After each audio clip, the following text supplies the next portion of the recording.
Today, I'll show you how to create a sticky note reveal animation in CapCut PC. This effect adds a playful paper-like flip that makes your video appear as if it's being revealed through a sticky note. First, start by importing your video into the timeline. Once your clip is in place, select it and open the right side editing panel. From here, go to the animation tab. Since we're creating a reveal effect, click on the in section and look for sticky note. Apply this animation and you'll see your video appear with a smooth flipping sticky note effect. To control how fast or slow the effect plays, use the duration slider.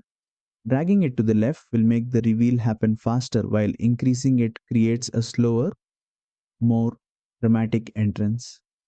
And that's it. You've successfully added a sticky note reveal animation in CapCut PC.